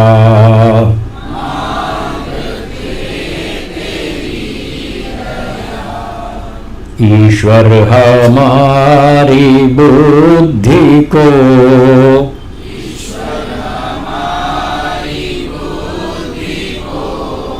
श्रेष्ठ मार्ग पर चला,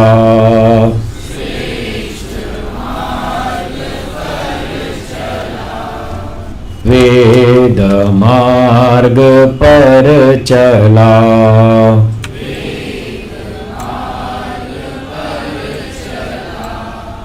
ओम भूर्भुवः स्वः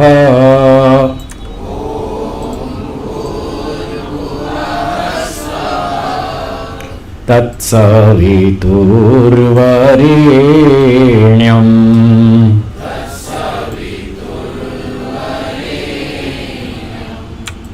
भर्गो देवस्य धीमहि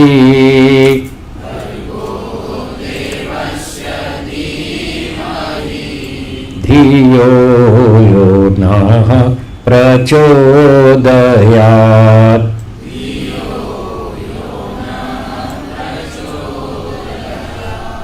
धियो यो नः प्रचोदयात्।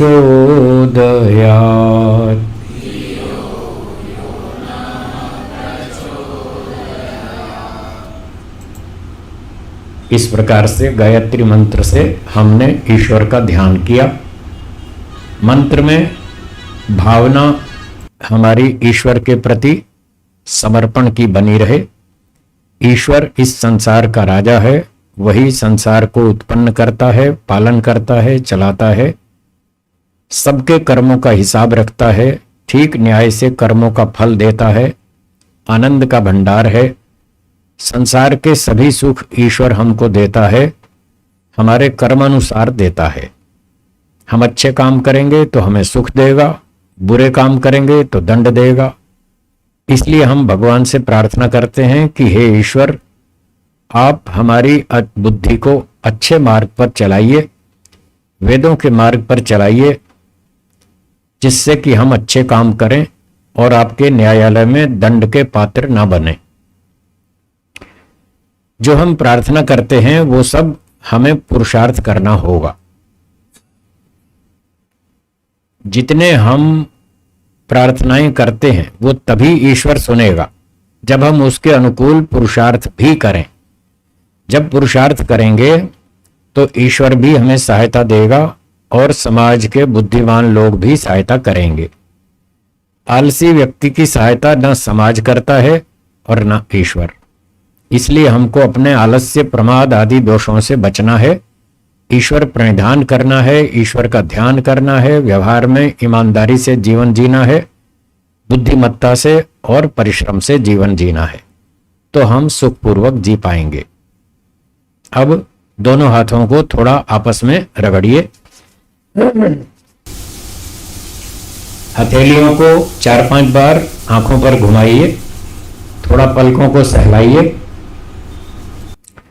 हथेलियों से कप्स बनाकर आंखों को ढक लीजिए। हथेलियों के अंदर ही धीरे धीरे आंखें खोलेंगे और धीरे धीरे पलकें झपकते हुए हथेलियां हटाएंगे।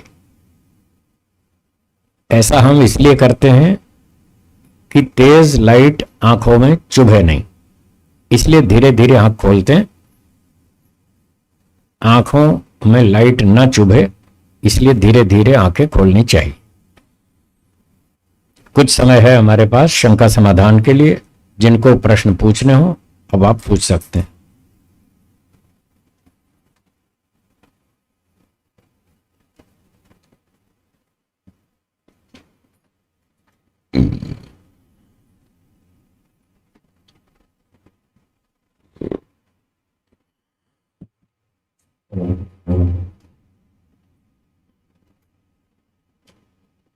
व्याख्यान के दौरान अभी जो योग दर्शन के जितने सूत्र हुए हैं, बहुत ही महत्वपूर्ण बिंदुओं पर चर्चा हुई।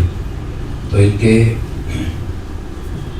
इस दौरान अगर हमें कोई बात समझ में ना आई हो या इस विषय के अंतर्गत आपके मन में कोई प्रश्न हो तो हम लाइव शंका समाधान कर सकते हैं।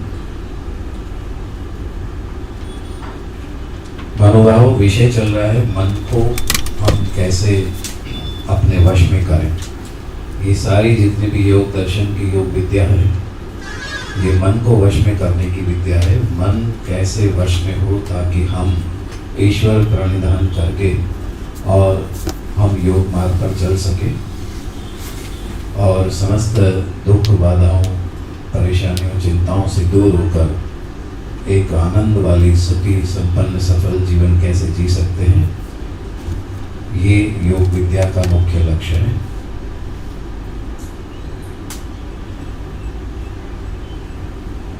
तो शंका ना हो तो सूत्र ही आगे।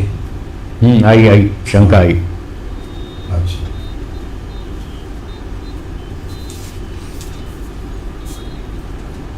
जी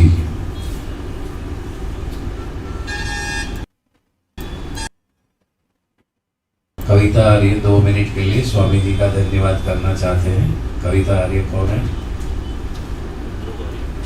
कविता आर्य और ध्रुव आर्य। स्वामी जी है आदेश। हाँ, कर्ण जी आई माइकल जी। कविता और ध्रुव आर्य, हाँ, ये अपने परिवार के बच्चे हैं दोनों।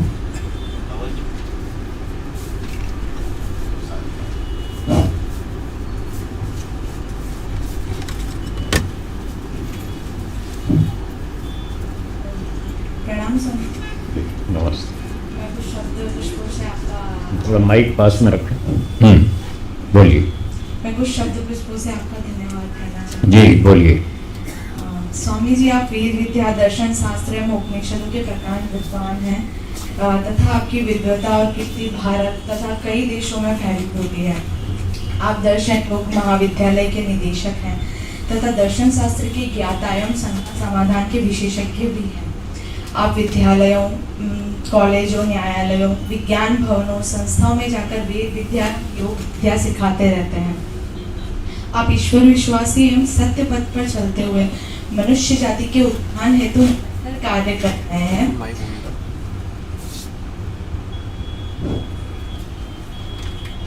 निरंतर कार्य करते रहते हैं और कई वर्षों से कर रहे हैं। कई बार विपरीत परिस्थितियों में भी एवं आपका स्वास्थ्य ठीक ना होते हुए भी आप निरंतर कार्यशील रहे हैं। मानव का मुख्य हेतु क्या है, सुखों की प्राप्ति कैसे होगी, मोक्ष कैसे प्राप्त होगा एवं दुखों से निवृत्ति कैसे होगी आदि विषयों पर आप काफ़ी सरलता से समझा देते हैं। मैं ईश्वर से और हम सब ईश्वर से यही प्रार्थना करते हैं कि आप हमेशा स्वस्थ रहें और वेदों का प्रचार प्रसार इसी तरह से करते रहें और हमारा मार्गदर्शन करते रहें। एक बार फिर से मैं स्वामी जी, हमारे पूज्य गुरु जी प्रतिभाकीधनी स्वामी जी का हृदय से खूब खूब धन्यवाद करती हूँ। Heartily, seriously Swami ji, thanks to you for your seriously I must feel that कि आप इतने अच्छे गाइडर हैं। I precisely, seriously sir, thanks to you. बहुत बहुत धन्यवाद। Thank you so much. धन्यवाद। एक बार जोरदार तालियां हो जाए।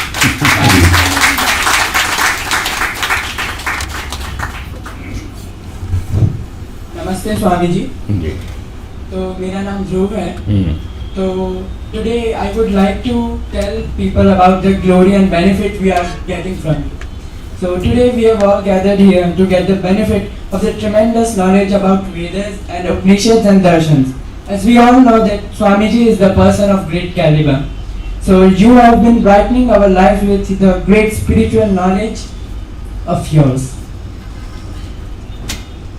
Swamiji has traveled across the globe and across the length and breadth of India. And due to his great knowledge, he has been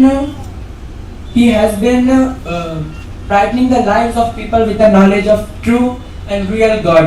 So we are very lucky, or rather I would say we are very blessed to have you, Swamiji. Thank you very much. बहुत बढ़िया, बहुत बहुत धन्यवाद। आप थोड़ा परिचय बता देंगे, आप क्या करते हैं आजकल, क्या काम कर रहे हैं आजकल? I'm in 11th standard. 11th standard, very good, बहुत बढ़िया, धन्यवाद। So my sister's name is Kavita.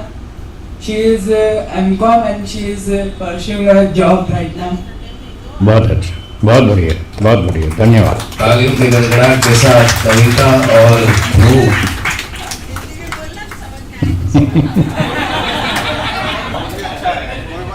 वो अंग्रेजी मीडियम वाला है इसलिए अंग्रेजी में सुनाया। चलो ठीक है, जिस भाषा में अच्छी सीखा बात, है। अच्छी बात। चलो कोई बात नहीं, लेकिन संस्कार अच्छे भाव तो आप समझ गए होंगे, भाव तो समझ गए, ठीक है। भावना बहुत अच्छी थी, संस्कार बीच के आर्य परिवार के हैं। इनके तो बहुत दादा और पिता भी आर्य समाजी घर में ही पैदा हुए हैं, तो बहुत अच्छी बात है। आपने अपने जो उद्गार व्यक्त किए, चलो इस प्रकार से ही अगर किसी को 1-2 मिनट का प्रतिभाव देना हो तो भी अवसर है। अगर आप 1-2 मिनट के लिए, 2 मिनट के लिए प्रतिभाव देना चाहते हैं तो आइए, मंच के समीप आइए और अपना प्रतिभाव व्यक्त कर सकते हैं। नमस्ते स्वामी जी। नमस्ते। जैसा कि बच्चों ने कहा अभी, तो उनकी नॉलेज के हिसाब से स्वामी जी का जो व्यक्तित्व है और नॉलेज है, लेकिन एक चीज़ और डीप में कहना चाहता हूँ कि स्वामी जी का नॉलेज तो ठीक है, नॉलेज तो एक पुस्तकीय ज्ञान है, और सुन के आप समझ सकता है, आदमी पढ़ के कर सकता है, लेकिन स्वामी जी के अंतःकरण में जो साधना का सागर है ना, जो साधना का विस्तार है, वो इतने दिन में मैंने झाँक के देखा, इतना विशाल है, इतना विशाल है। उसकी अगर एक बूंद ही चख ली जाए तो मैं कहता हूँ कि ये सारा जीवन अमृत हो जाएगा। सच कहता हूँ। मैंने ज़्यादा अपनी को नहीं बोलता हूँ, मैं साधना करता हूँ, इसलिए उस साधना के लिए उस डीप में चला गया मैं, जहाँ जैसे स्वामी जी ने कहा एक विराट आकाश है, उस शून्य आकाश पर चारों तरफ अंधेरा ही अंधेरा है, लेकिन उसके अंदर एक जो अमृत की बूंद, जो प्रकाश की बूंद, उनकी चेतना के अंदर मुझे जो दिखी, वो बहुत विराट है। एक चीज और कहना चाहता हूँ अपने अनुभव के हिसाब से, तो जो जीवन जिया ना, ये छोटा मोटा नहीं है। आप 50,000 जीवन जियो, पूरी इस स्टेज पर नहीं पहुंच सकते साधना के साथ। ये भी कहता हूँ, सच कहता हूँ, अनुभव से कह रहा हूँ, ये कोई लिखा पढ़ा किसी के कहने की बात नहीं है। क्योंकि मेरा जो अनुभव जो भी मैंने जीवन में लिया, काफ़ी स्टडी किया जीवन में, शायद वो 35 ईयर्स हो गया होगा मुझे। फॉरेन में रहा, वहाँ भी किया, यूट्यूब सर्च करना, इसी में रहा जीवन। नौकरी इसके अलावा कुछ नहीं, दूसरा यही सर्च करना। जैसे स्वामी जी बोलते थे, ये चित्रकृतियों का निरोध करना, पूरा निरोध मैंने कुछ नहीं किया। नहीं कोई कर्म, शक्ति कर्म तो परमात्मा है। कुछ पिछले जन्मों से मुझे ऊपर से प्रेरणा देता था। मैं लिखा मेरी डायरी में, कौन प्रेरणा दे रहा है हमको तो मालूम नहीं। इतनी बड़ी प्रेरणा है कि सारे विश्व के बीच में कोई दिव्य प्रकाश है जो सारे विश्व पर बरस रहा है। सारे चीज को एक प्राण स्वरूप में प्राण भी दे रहा है, बुद्धि भी दे रहा है, धन भी दे रहा है, और व्यवस्था भी चला रहा है। कौन सी शक्ति है? तो स्वामी जी के द्वारा जाना मैंने, वही परमपिता परमात्मा है, जिसको वेदों में रसो वैसा कहा है, जिसको तत्वसी कहते हैं, जिसको ब्रह्मास्मि, अहम ब्रह्मास्मि तो ठीक है, जगत गुरु शंकराचार्य का जीवो ब्रह्म भी ना पड़ा, वो ठीक है, उनका कहना है। वो अलग अलग मध्वाचार्य, निमकाचार्य हुए, उनके कहना अलग अलग है, कोई ढंग से है। लेकिन सारी 2 मिनट का टाइम दिया, ज़्यादा नहीं लेंगे जी, लंबी चर्चा हो जाएगी। टूक में ये है कि आपको अगर बनना है तो साधना करनी पड़ेगी, जो पतंजलि का योग दर्शन चल रहा है। इसके अलावा आपको लिखने पढ़ने से ठीक है, नॉलेज होगी, लेकिन अमृत की भूत चखने को निकलेगी। साधना पक्की करनी है आपको, साधना पड़ेगा।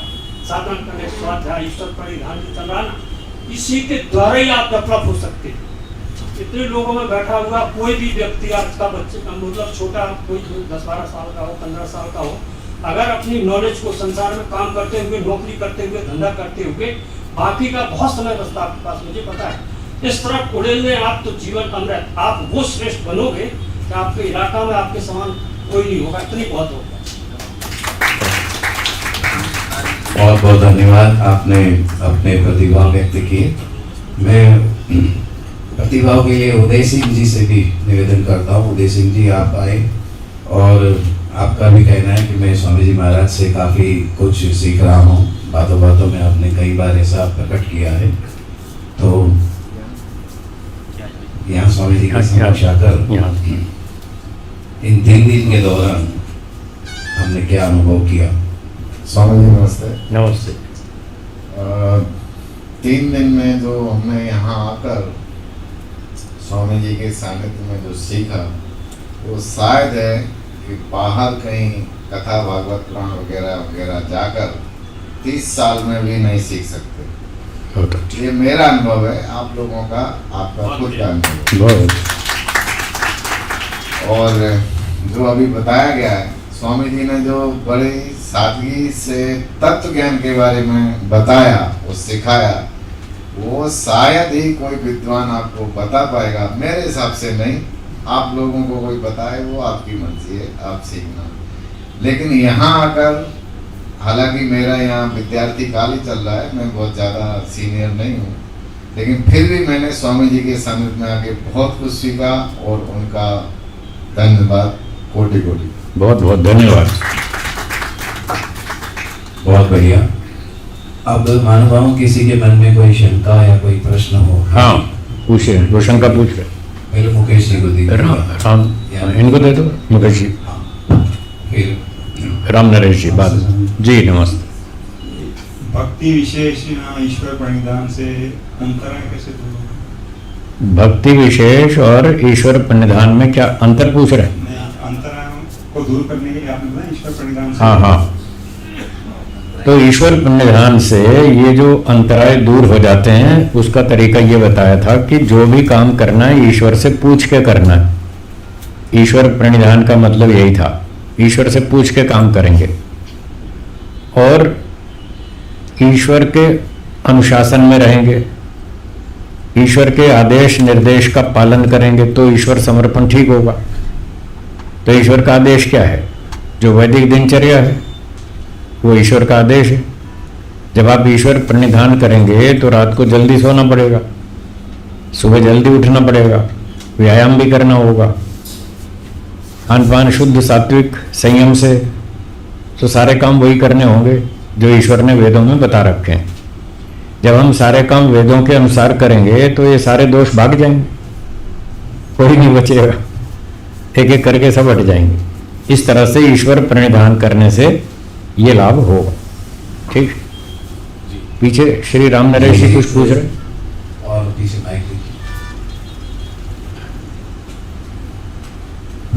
एक्शन का ऑनलाइन भी आई। हाँ हाँ हाँ, इसके बाद करेंगे। जी प्रणाम स्वामी जी नमस्ते। प्रश्न ये है कि सत्यार्थ प्रकाश में स्वामी जी लिखते हैं कि जो 14 मनवंतर बताए इस सृष्टि के, जो शुरू से लेकर अंत तक, तो इसमें जो अभी 7वां मनवंतर चला, तो ये मनवंतर क्या है, इसके बारे में थोड़ा सा समझाएं। वैसे तो ये ज्योतिष शास्त्र का विषय है, फिर भी जितना मुझे मालूम है मैं बताता हूं। ज्योतिष शास्त्र में काल गणना की जाती है। ये जो सृष्टि चलती है इसका समय है 1000 चतुर्युगी। कितना? 1000 चतुर्युगी। ये जो 4 युग कहलाते हैं, कलयुग, द्वापर, त्रेता, सतयुग, इनको 4 युग कहते हैं। आजकल कौन सा युग चल रहा है? कलयुग। तो लोग कहते हैं जी आजकल तो घोर कलयुग है। कलयुग में तो सब उल्टा ही उल्टा होता है। ये मान्यता झूठ है, भ्रांति बहुत फैली है सारी दुनिया में। बहुत लोगों में, करोड़ों व्यक्तियों में ये भ्रांति है कि कलयुग में सब खराब होता है। ऐसा नहीं है। कलयुग में अच्छा भी होता है, खराब भी होता है। और लोग क्या कहते हैं, सतयुग में सब अच्छा अच्छा होता है, त्रेता में थोड़ा बिगाड़ हो जाता है, द्वापर में और बिगाड़ हो जाता है, कलयुग तो सारा ही खराब है। तो ये भ्रांति है। कलयुग क्या है, सतयुग क्या है? सिर्फ वर्षों की गणना का नाम है, टाइम कैलकुलेशन, बस उसका एक नाम रख दिया, सतयुग, द्वापर, त्रेता, कलयुग। जैसे 24 घंटे का नाम है सोमवार, हाँ या ना? अगले 24 घंटे का नाम क्या है? मंगलवार। अब सोमवार के 24 घंटे और मंगलवार के 24 घंटे में कोई फर्क है? कोई फर्क नहीं। क्या सोमवार आपको धक्का मारता है चोरी करो? क्या मंगलवार आपको धक्का मारता है दान दो? सोमवार मंगलवार कुछ नहीं कहता, वो तो घंटा है, वो तो समय है, समय तो जड़ है, वो किसी को अच्छी बुरी प्रेरणा नहीं देता। पर लोगों ने ऐसी भ्रांति फैला रखी है कि कलयुग बहुत खराब है, इसमें सब दुष्ट होते हैं, बेईमान होते हैं, धोखेबाज होते हैं, सतयुग में सारे अच्छे होते हैं। ऐसा नहीं है। तो 24 घंटे का नाम सोमवार है, अगले 24 घंटे का नाम मंगलवार है, 7 दिन का नाम 1 सप्ताह, 30 दिन का नाम 1 महीना, 12 महीने का नाम 1 वर्ष। ये नाम रख दिए बस। अब लंबे वर्षों की गणना को छोटा करने के लिए एक नाम रख दिया कलयुग। जैसे 365 दिन, संख्या 365 को छोटा कर दिया और 1 रख दिया वर्ष। 365 दिन बराबर 1 वर्ष, तो छोटा हो गया ना, 1 कहने से काम चल गया। ऐसे ही 4,32,000 वर्ष, कितने? इतने वर्षों का नाम कलयुग है। That's all. जैसे सोमवार, मंगलवार, चैत्र, वैशाख, ज्येष्ठ, आषाढ़, ये नाम रखा है समय का, ऐसे 4,32,000 वर्ष का नाम क्या है? कलयुग। अब इसका डबल कर दीजिए, दुगना, 8,64,000 वर्ष। इसका नाम है द्वापर, डबल, द्वापर। तो कलयुग का डबल कर दिया, द्वापर हो गया, 8,64,000 वर्ष। अब कलयुग का 3 गुना कर दीजिए, त्रेता, ट्रिपल, ट्रिपल त्रेता, 12,96,000 वर्ष। इसका नाम त्रेता है। और कलयुग का 4 गुना कर देंगे, 17,28,000 वर्ष। इसका क्या नाम? सतयुग। बस यही सतयुग, द्वापर, त्रेता टाइम कैलकुलेशन है और कुछ भी नहीं। सोमवार को लोग चोरी करते हैं, मंगलवार को भी करते हैं, शनिवार को भी करते हैं, भले ही हनुमान जी का और किसी का भी दिन बताते हो फिर भी चोरी करते हैं। तो दिन से कोई फर्क नहीं पड़ता। व्यक्ति कर्म करने में स्वतंत्र है। वो सोमवार को भी अच्छे काम कर सकता है, बुधवार को भी कर सकता है, रविवार को भी, किसी भी दिन कर सकता है, वो स्वतंत्र है। और बुरे काम भी कभी भी कर सकता है, वो स्वतंत्र है। तो ऐसे ही कलयुग, द्वापर, त्रेता, सतयुग, चारों युगों में व्यक्ति स्वतंत्र है। कोई अच्छे काम करता है, कोई बुरे काम करता है। तो युग कुछ नहीं कहता अच्छाई बुराई को, उस विषय में वो कुछ नहीं कहता। सतयुग में अच्छे लोग भी थे और खराब लोग भी थे। क्या प्रमाण? सुनिए।